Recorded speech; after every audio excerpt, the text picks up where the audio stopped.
Oh, you know what I'm gonna do?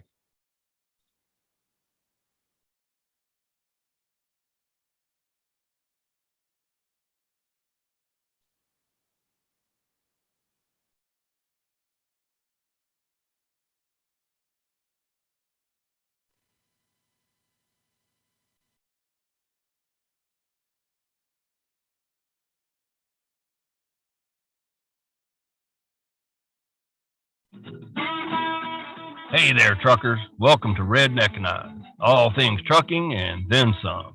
Hope you enjoy the show.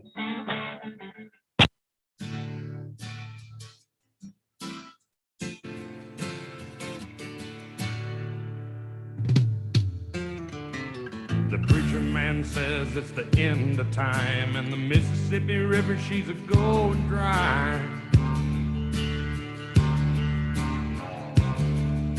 The interest is up and the stock market's down, and you're only getting mugged if you go downtown. I live back in the woods, you see, a woman and the kids and the dogs and me. I got a shotgun, a rifle, and a four-wheel drive, and a country boy can survive. Country folks can survive. Hey, what's going on, everybody? Hey, this is Ed with Redneckanize Radio. We're here live. It's Tuesday, 7/26, and we go live every weekday, 7 p.m. Eastern Time. You can call in at 515-602-9731 and be part of the conversation. Just hit 1, or you can just listen along. And we're also on YouTube Live. Appreciate everybody joining us for that. And you can go subscribe to YouTube channel. We appreciate everybody doing that for us. And also just check out our website, because we got a lot of links to a lot of cool things, and just, pictures of what we're up to and what we've been doing. And whenever we do get something planned officially, we put it up in there and let everybody know.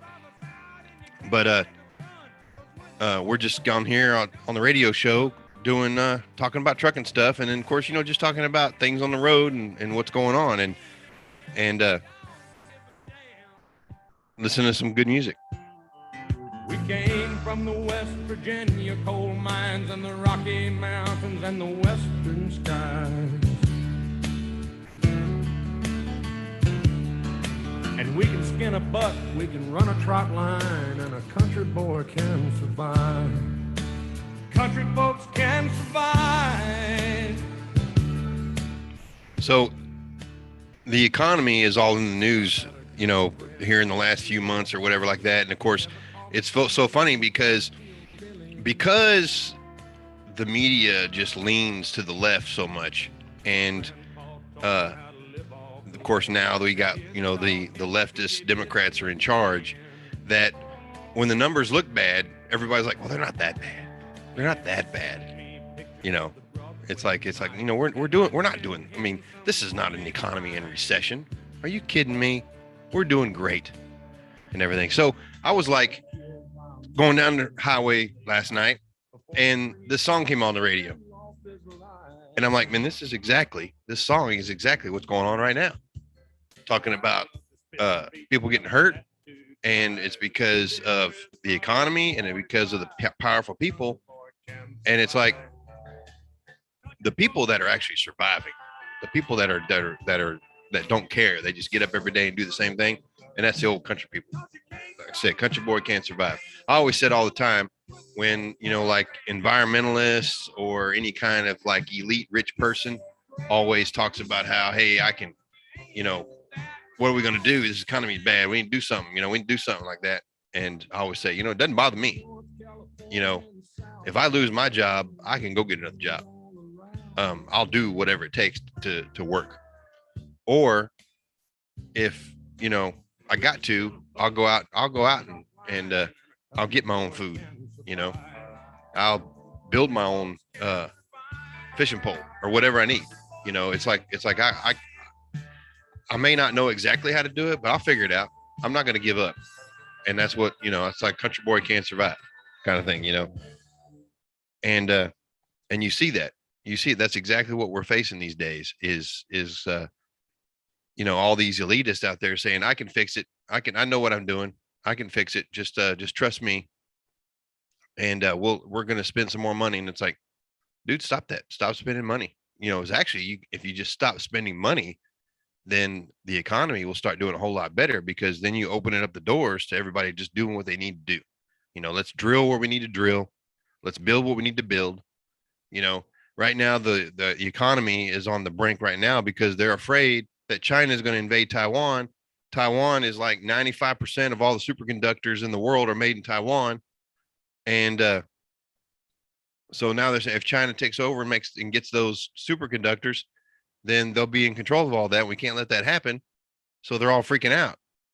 But with Democrats, see, they don't like, the gun. They don't like guns. So they're not going to do that stuff. They're going to just try diplomacy. Nancy Pelosi was supposed to go to Taiwan, and all the Republicans are like, good, go, be strong. Don't kiss ass. And then the State Department and the Department of Defense and everybody was telling her, don't go. And the White House was urging, don't go. And it's like, she's actually willing to do something here to go visit, maybe, talk to somebody. And Biden's like, no, don't do that.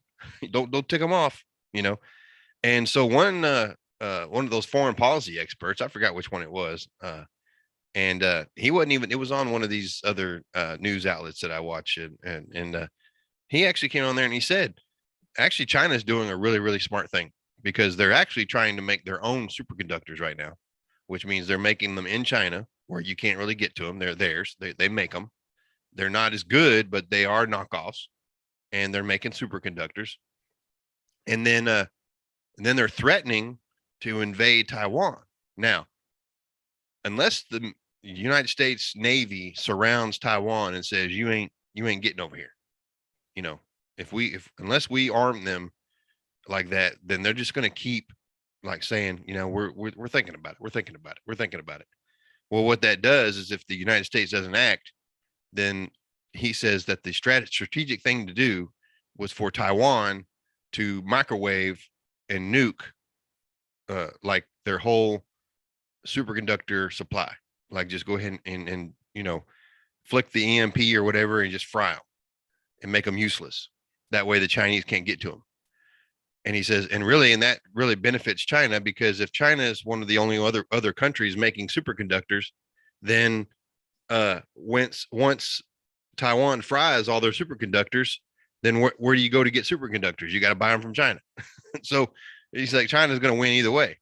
They're going to invade and nobody's going to do anything, or they're not going to invade, but people think they are. So they're going to destroy their, valuable property, on their own,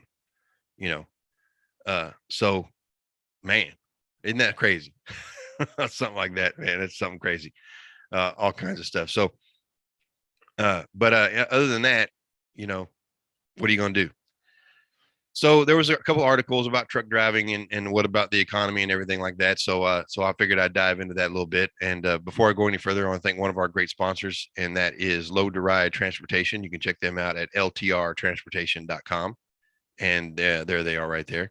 Or you can give them a call at 720-277-0030.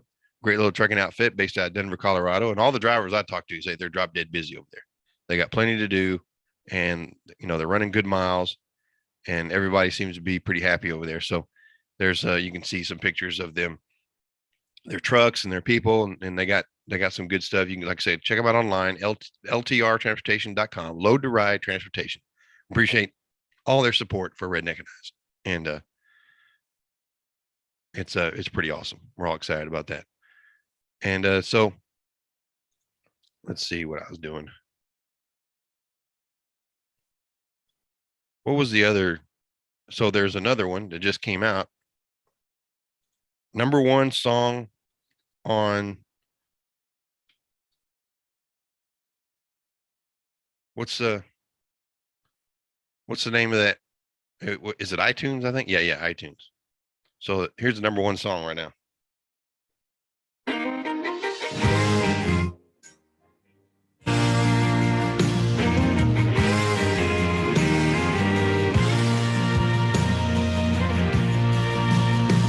There's a hole in this country where it's hard used to be.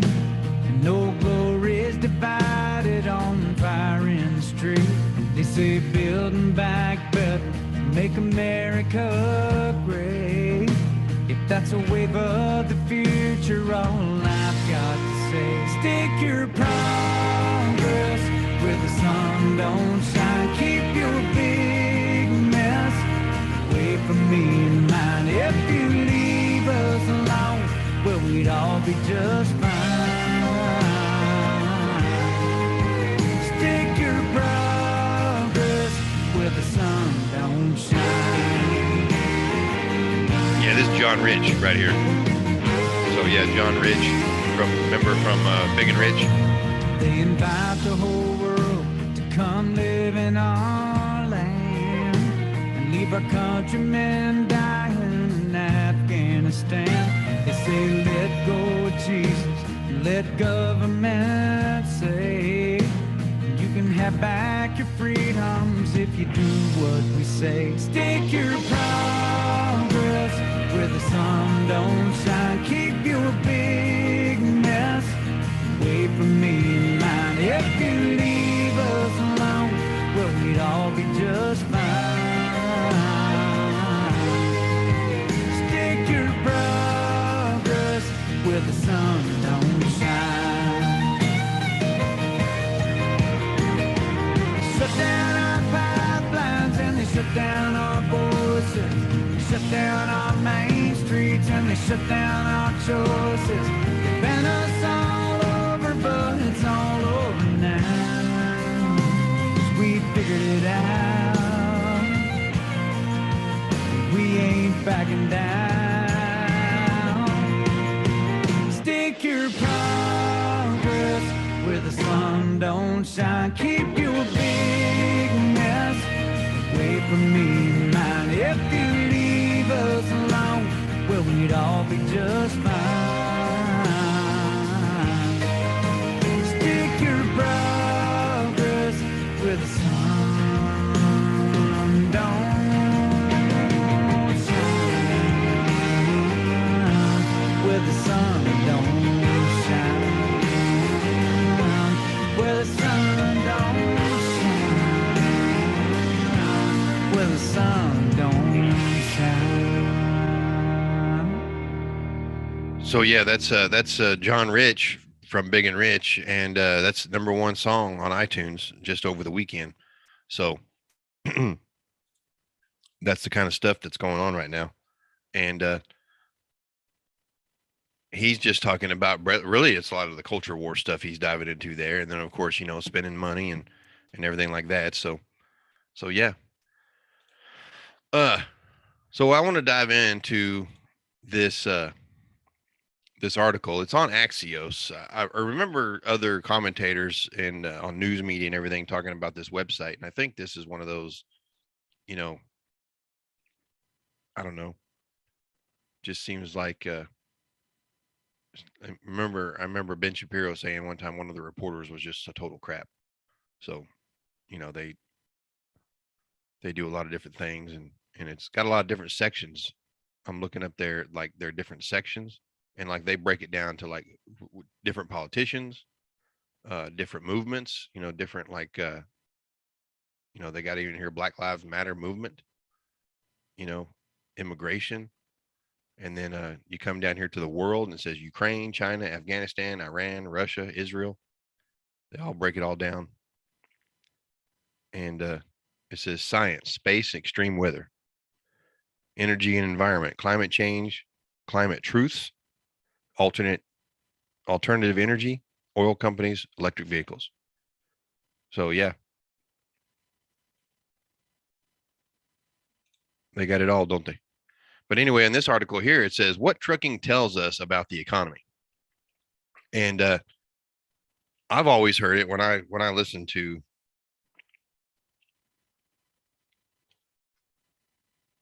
the news. A lot of times in the trucking industry, especially, they always talk about it. OIDA always has in their news coverage about how if you look at the statistics for trucking, as far as the rates and everything, you can almost predict the future. And it's always seems that way because, you know, at the very beginning of the pandemic, rates just plummeted. You know, they went down to like, you know, pennies on the dollar.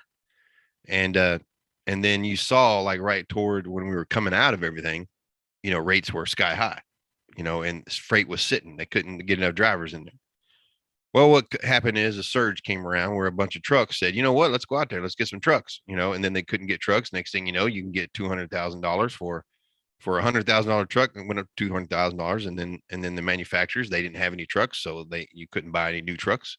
So used trucks were going for like 100,000. So and now I think you see that coming back down. You just you know, and what happens is the inflation rate keeps going up, and it's just because the like Federal Reserve and the federal government, everybody's hooked on spending. Everybody wants to spend. I mean, really, the only guy you got out there trying to save anything because he's fighting for his own political future, and that's that Joe Manchin out of West Virginia. I mean, it's like he doesn't really care. He just doesn't want to lose the election, and he knows that he's the only Democrat in a red state like that, you know.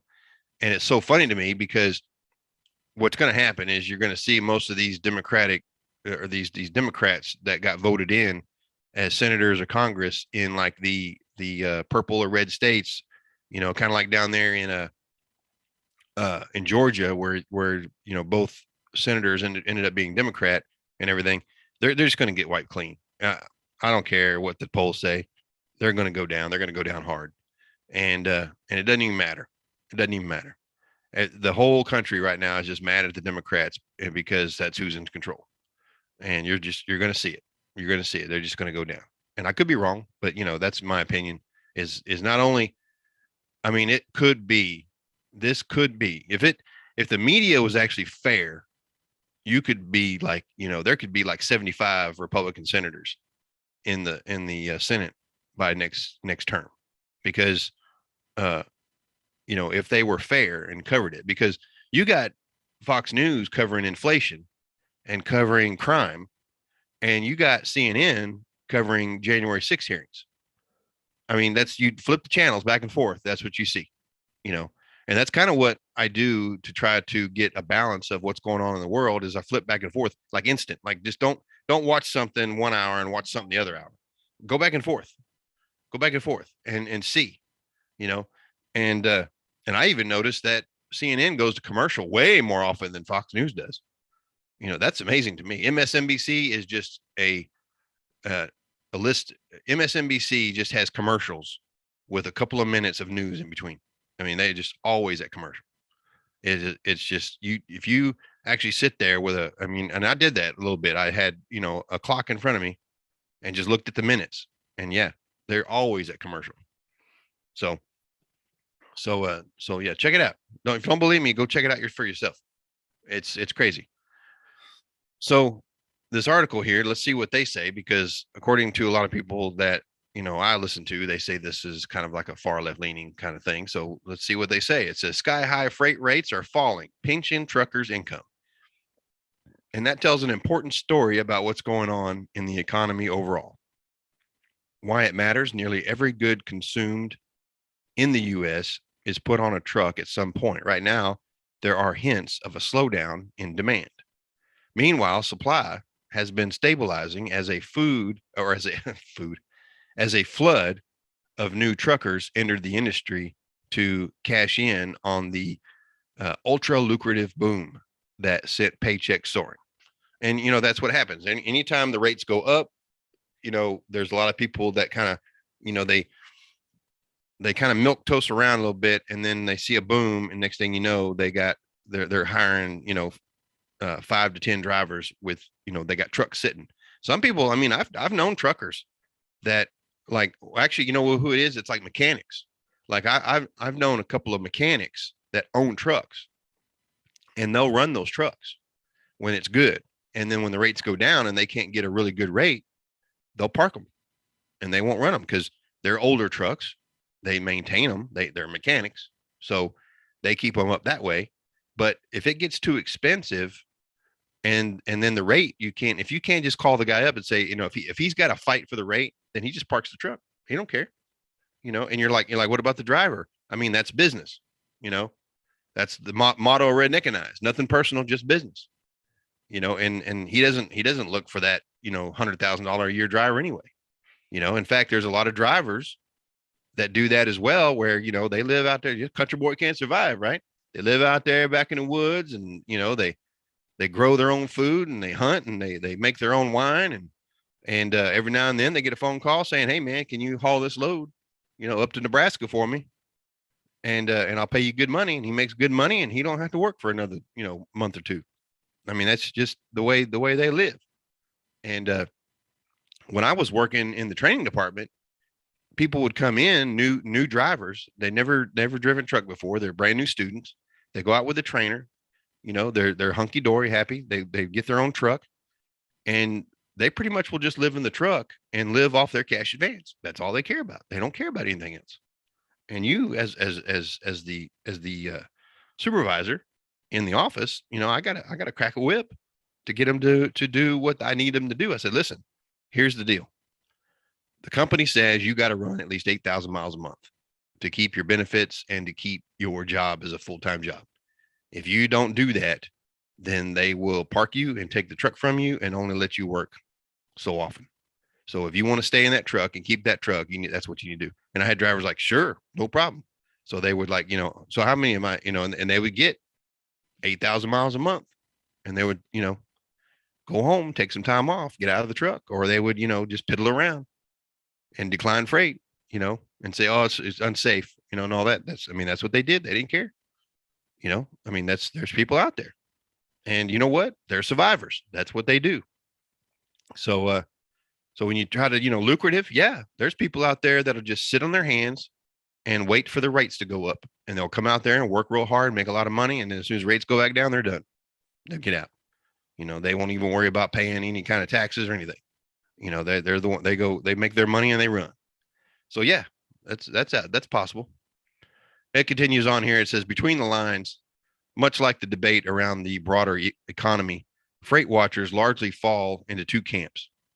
Some say the industry is simple, coming into balance after 2 years of unsustainable activity. Others say the sector is rolling over, and a freight recession with harsh consequences for some truckers is imminent. What's going on? One signal lies in the spot market, a live indicator of what it costs to book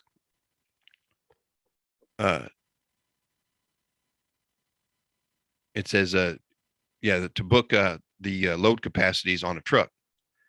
And it says larger firms tend to use contract rates. They take cues from the spot rates, but with a lag. It says where prices are negotiated farther in advance. Now we know that too. And let's see, it continues on. It says excluding fuel, spot rates have plummeted by a sharp 30%, but remains above pre-pandemic levels, according to FreightWaves. To see prices deteriorate by 1/3 in 3 months is pretty dire, says the site CEO, Craig Fuller. Says prices go up when the market is tight. Says with high demand for goods and limited trucking capacity to move them. Says, but prices fall when the opposite happens. Demand slows down with more trucks and supply. And that's what happened during the shutdown, during the lockdown. Places were closed, no freight was being hauled. And there were so many truckers out there that the brokers said, hey, who's going to do it for less? And they kept taking low bids. And next thing you know, it got down to like 80 cents a mile, and I'm sorry, that's one of the downfalls of our trucking industry. And, we get our buddy Greg on here all the time. He'll tell you, too many people out there willing to do it for nothing. And that's what breaks the rates down. And I think that, I was talking about the guys that cash in and then they just quit once it gets too low, they're just out. We need more like that. We really do, because you can't just say, oh, I got to run it. These bigger carriers, they do that. They will run it really, really cheap just to keep trucks moving, because what their fear is, they don't want to lose drivers for lack of work. And so they'll lose money keeping their drivers moving, keeping their drivers paid, so that they don't, because hiring drivers is expensive for them, big, huge carriers with tens of thousands of trucks. So yeah, analysts say steeper rate drops will be explained by a further slowdown on the demand side as the consumers back off on spending on goods, hence of which we've seen in retail sales and factory surveys. Now, a Walmart actually came out with a deal saying that they're actually having to lower some prices because the inflation has caused the items to become too expensive, and people are like, I ain't, there is a breaking point. They're like, I'm not buying that product for that money. So Walmart's like, they get the product and they market, nobody buys it. So a couple months later, you got to sell it. You got to drop it down. Says the drop off in freight rates may be a good sign for inflation. Though fuel prices remain high, the slump could use a shakeout and the smaller truck operators facing a collapse in revenue.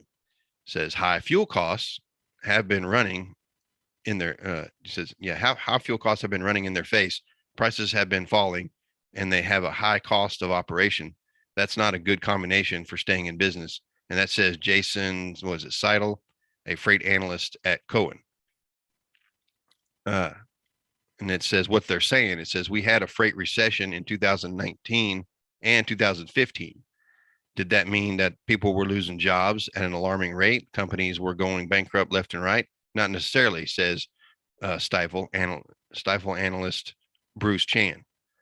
And yeah, so we remember all that because I think it was 2019, OIDA had announced that more owner operators went out of business, or more independents went out of business. Like they said, that was the sharpest decrease of carriers. More carriers closed up around 2019 than any other year. And I think that was just because there were so many, that in 2016, after the big, there, like you said, it goes up and down. And when it went down 2015, it came soaring back. And like, some of those years, like I remember 2014, some of the people reported that was the best year that they had in 2 decades, so you see that it's, you have a really good year, and then next thing you know, like 2021, you can go out there and make money. Now 2022, you're not so good. And but it fluctuates, and it always come up and down. So we can predict now that through, especially through the rest of the year, it's not going to be very well. It's not going to do good. So that's one of those things. So, but I don't see it staying down for long. But you could definitely see the freight rates are going down, and all these numbers coming out. And like I said before, when the economy just kind of goes along, does its own thing, that's fine. Nobody really cares. It's just that when they see the reports, like all these big money guys in Wall Street and all that, the report will come out. And they'll move some money around. And next thing you know, that affects investment on different things. And then next thing you know, the bank can't lend money because the investors took that money out of the bank. So the bank can't lend money to a guy that wants to start a business, or maybe if it's even like, Tesla or Donald Trump wanting to borrow a bunch of money, the bank can't do it because they don't have the backing from the investors. Just like oil. Oil slows down. They said it before. They said if when the price of oil drops, people take their money out of oil. So when the politicians say, "Hey, oil companies, drill more," they said, "We can't. We don't have any money. All these people sold all their stock. We're operating in the red because we don't have any cash to go do anything. We need to borrow money. Borrowing money right now sucks." So they're like, "No, we're not doing anything right now. We're just gonna, we're gonna put our head in the sand. We're gonna ride it out." And that's what you see. When the so what has to happen is you're gonna see regulations change, and then you're gonna see people start investing back into oil and gas, and then that's gonna come up. Jobs are gonna grow back up, and you're gonna see numbers come back. The whole world revolves around the oil and gas industry right now. Let's just face it. That's what makes the world move. So you can't, when you try to limit oil and gas production, because you won't let any other thing like nuclear or whatever do electricity for houses and stuff, it's always going to be affected. Everything will be affected. Even Teslas are being affected by all of this environmental stuff because you still need electricity. And the electricity is being produced by, either coal or natural gas. That's the plants that make the electricity that you have in your homes. And that's how you charge Teslas. And when you plug too many in and you don't have enough electricity, everything shorts out.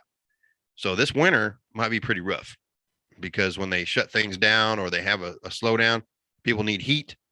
Everybody's talking about how this heat wave right now, it's so hot out there and we don't have air conditioners. Germany, people don't have air conditioners because they're like, they don't need them.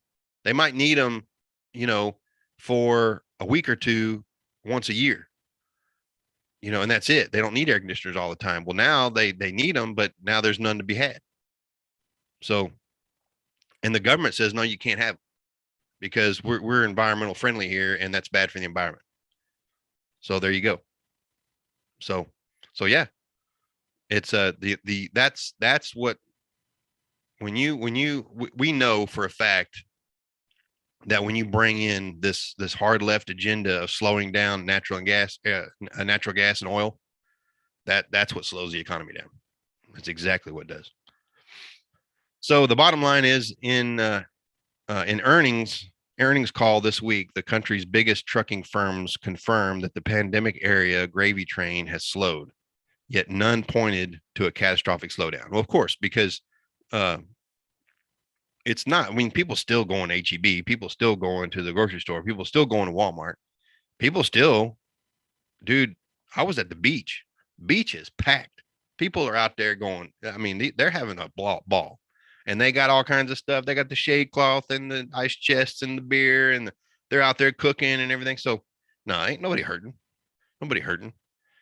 I mean, that's who's going to drive the economy is the people. And if the people don't feel the pinch, then, I mean, that's what it's about.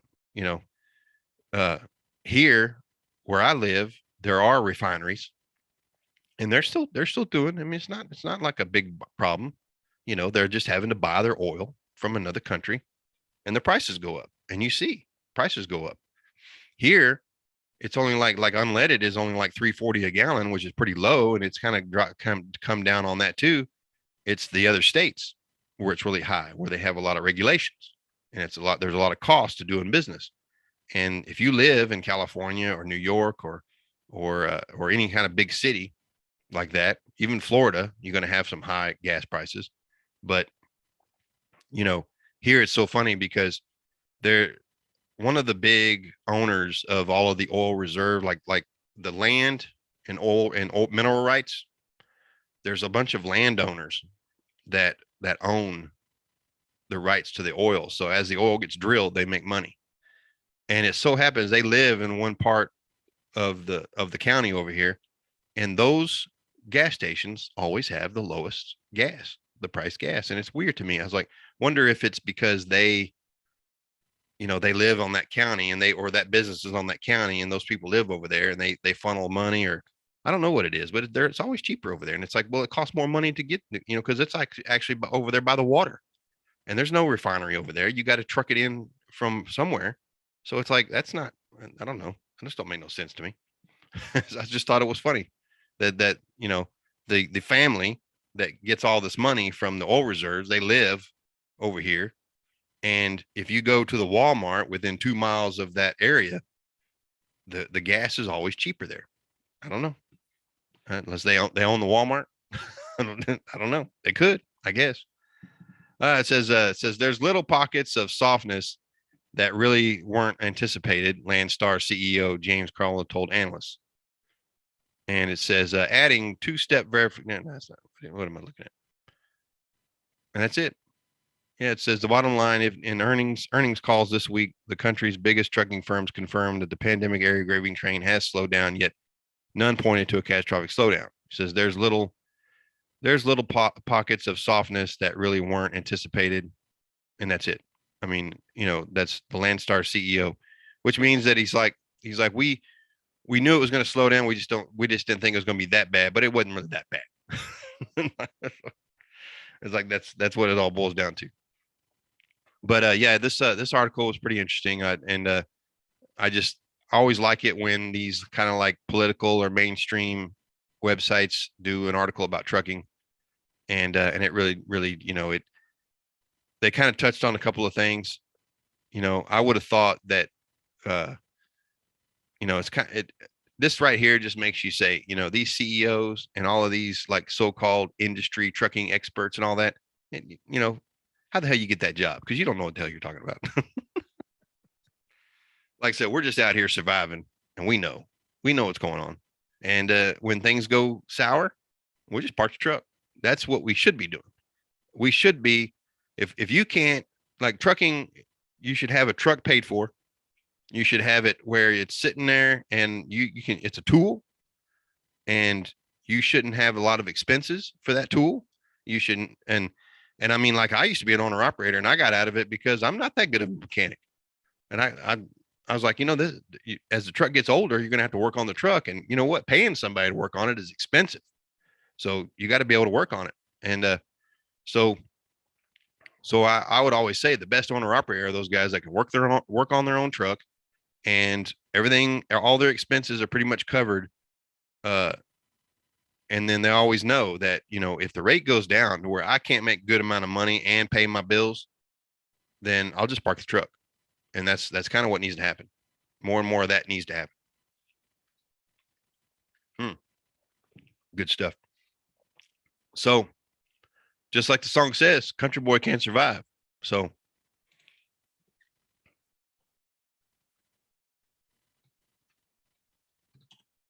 whoops.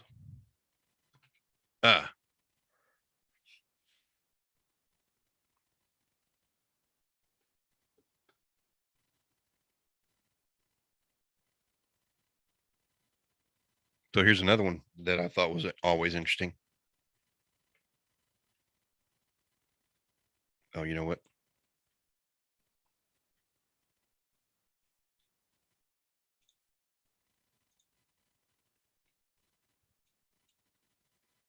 Whenever I sit and talk too long, my devices kind of disconnect from each other. This is always another interesting one about, the world going around and how this came about.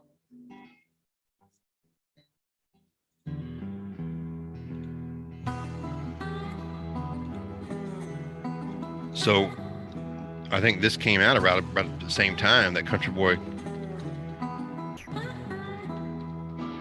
I ain't nothing but a simple man. They call me a redneck, I reckon that I am, but this thing's going on, me mad down to the core. And see, this didn't come out until 1989. There's crooked politicians and crime in the street, and I'm madder than hell, and I ain't gonna take it no more. We tell our kids just say no, and then some panty-waist judge lets a drug dealer go. He slaps him on the wrist and he turns it back out on the town. And in 1989, I mean, you had a good decade of Republican control. Reagan was in charge from 1980 to 1988, and then Daddy Bush took over, and the economy wasn't that great, but I think Reagan was a pretty good expert and a good spinner of economy stuff. I mean, I think he was a natural born economist, but he also was. The 80s, really what it did was it was one of those foreign policy successes where, we did everything that we thought we could do to make things better, and actually, taking down the Berlin Wall and everything was like awesome. So that kind of thing. I thought that Trump was going to be doing something like that too. I thought Trump, he did basically by actually, not necessarily standing alongside Israel, but actually putting his hand around them and saying, "This is my buddy right here. Anybody out there got a problem with Israel, they got a problem with me." And what it did is it forced, because Iran was being so crazy, all of the other, because what in the Middle East, you got the Muslims, they got the Sunnis and the Shias. I don't know which is which, I forget, but what do you call Saudi Arabia and Iran? They're at each other's throats, and so because they don't like each other, because the one's Sunni, one's Shia, and what do you call most of all of the people that are against Iran, they're all like making peace with Israel, and Palestinians are in the same boat with Iran. They're the same. So it's forcing all the countries around Israel to say, you know what, we support you because we don't support Iran. You know, the enemy of my enemy is my friend, that kind of thing.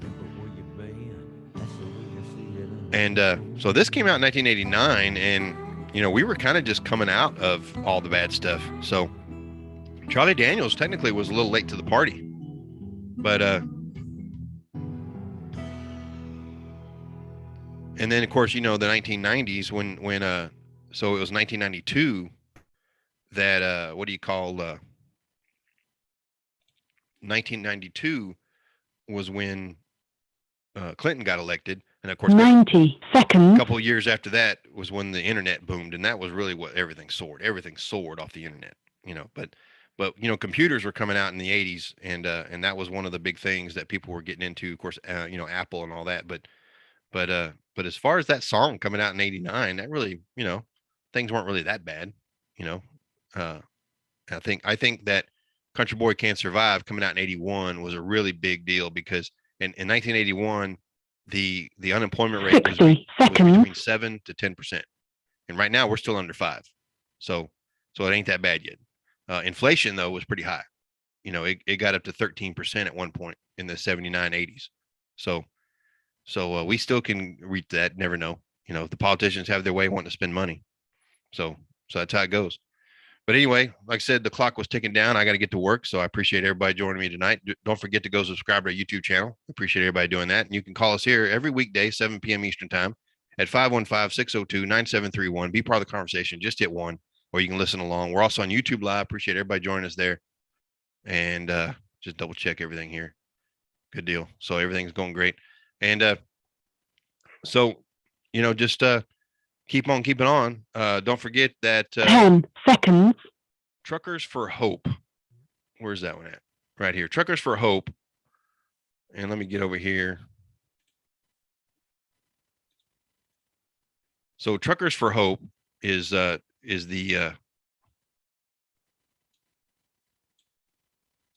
that's the truck show. It's coming up, and it's going to be from September 23rd to the 25th. And it's going to be up there in Mill Hall, Pennsylvania. That's up there by State College, up there in the mountains on Interstate 80, Clinton County Fairgrounds. So that's going to be on the 23rd through the 25th, Truckers for Hope. And we're planning on being there. And we hope that everybody can come out there and try to join us. You're going to have Little Texas in concert. You're going to have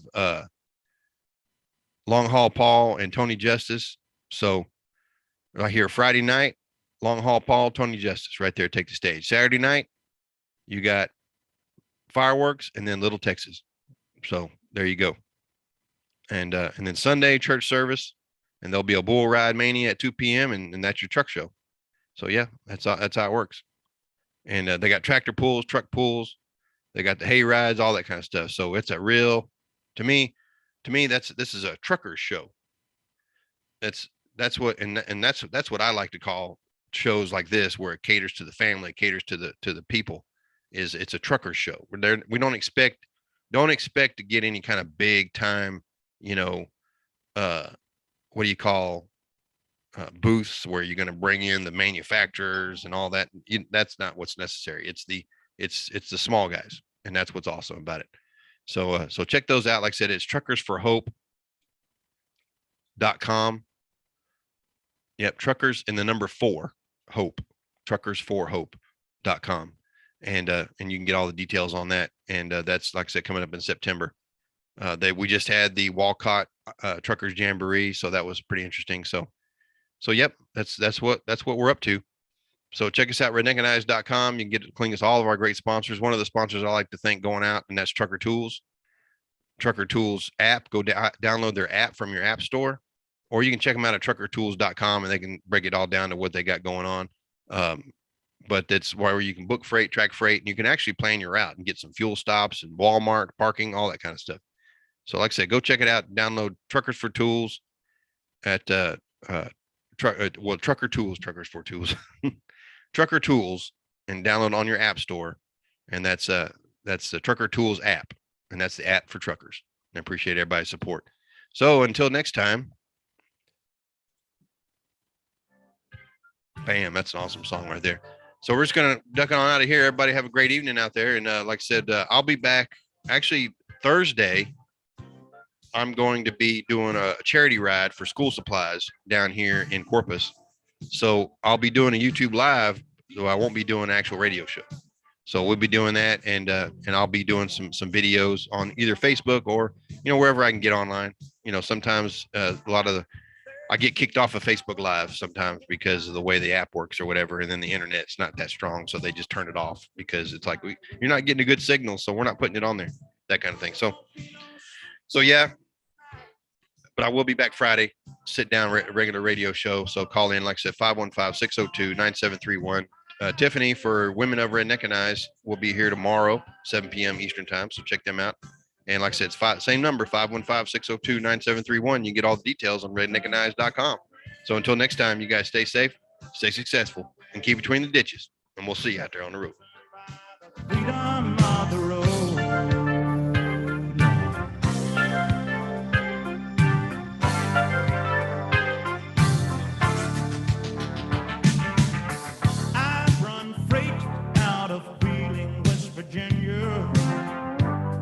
Steel from Bethlehem.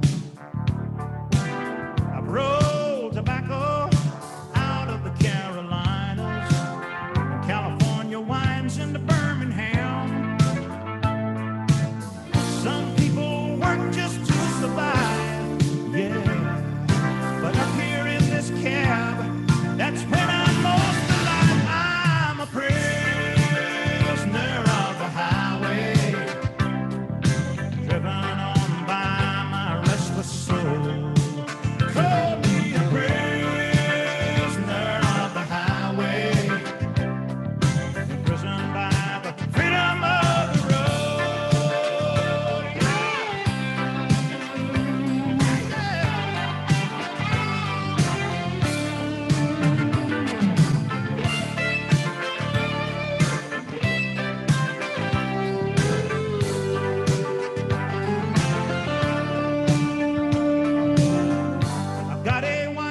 Living back in Tennessee, and she tries to understand the way I feel. I could give my hands to another line of work, but my heart would always be behind the wheel. Call me a prisoner of the highway, driven on by my restless soul. Today's truckers have a lot on their minds. Redneckanize was founded by truckers to help truckers and others to handle life on the road better. Check them out at redneckanize.com. When everything goes wrong and the job still has to get done, you got to Redneckanize. Thank you for using Blog Talk Radio. Goodbye.